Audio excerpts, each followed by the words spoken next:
All right, baseball season's almost here, but wait! If you're a football guy, keep watching the video. Or gal. Or gal, because here at Fantasy Smack Talk, we're going on Kickstarter. You've probably heard of it before, and we're trying to get some donations to get an app going. So if you go on Kickstarter and you search Fantasy Football University, or if you go to FantasySmackTalk.com, we'll have a link on our homepage. So if you ever had any good, even decent advice from us, we just ask you to check it out. If you donate some, you get some stuff from us. It's pretty cool.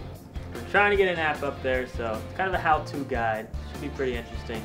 And don't forget to check out all our tiers and rankings and our cheat sheet, which will be up on the homepage shortly. Let's talk about first base.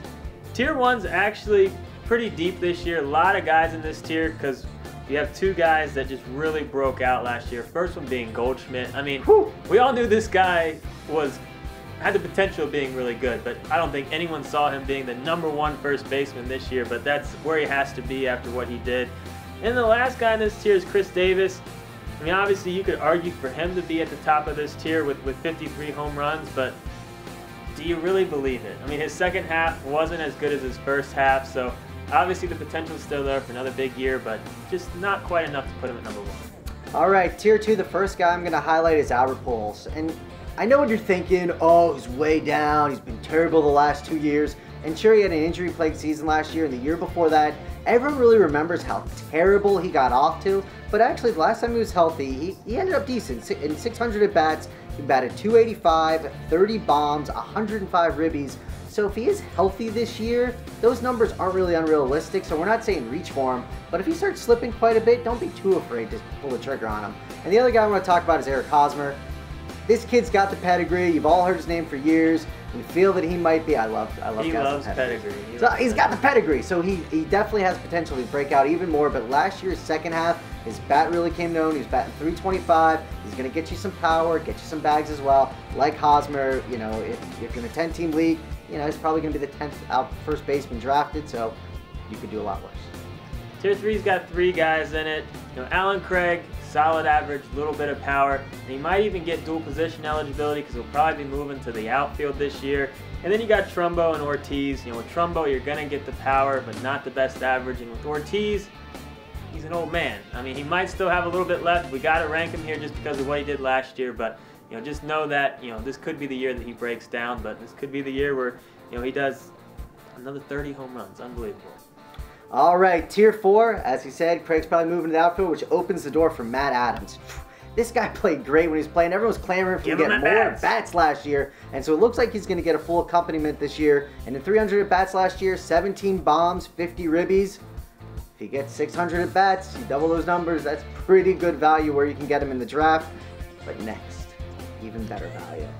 My boy, my guy this year, Jose Abreu of the Chicago White Sox. They signed this Cuban to a 6-year, $68 million deal, something like that, and I love him. I don't think he's a Cespedes. I think he's got the power, which is going to be great, but I think he's a professional hitter. I think there's a good chance he can bat over 300. He was MVP of the Cuban League in 2011, and side note, in 2009, he was hit by the most pitches in the league. That means he crowds the plate. I just really love this guy for the upside where you can get him in the draft. If you're getting a first baseman this late, why not take a guy with a lot of upside instead of kind of a, you know, our standard old reliable type of guy. Make sure you're not reaching on him. He's going to get overhyped. He's going late right now. He's going about the 100th pick. It might be a little high for a guy that's completely unproven, but obviously you got to be excited about the upside. It's going to be great. Tier 5 is the 30 and 30 plus tier. Lots of old men in this tier, but still some nice talent. Justin Morneau, new home in Colorado. You know, he had certainly some flashes last year of maybe, you know, showing us that he might still have some left in the tank. And then Ryan Howard and Mark Teixeira. We know what these guys are capable of. Can they go back at this point in their career at the age that they are and go back to where they used to be? Who knows, but it's worth a gamble in the later rounds. All right, and in Tier 6, since I talked about Abreu so much, Justin said I can only talk about one guy.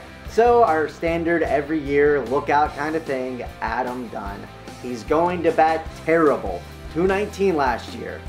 There's a very good chance he repeats that. But there's also a decent chance he gets over 30 home runs again. So Dunn is really important based on your league settings when you should be looking at him. But regardless, league settings or not, unless it's a home run only league, late is the answer for that question. And a couple of other guys I want to talk about in our last tier. Guys at the bottom of the last tier, Amador for Houston. This is a youngster that's going to be competing for the first base job. 36 home runs, 360, batted 361 last year in the minors.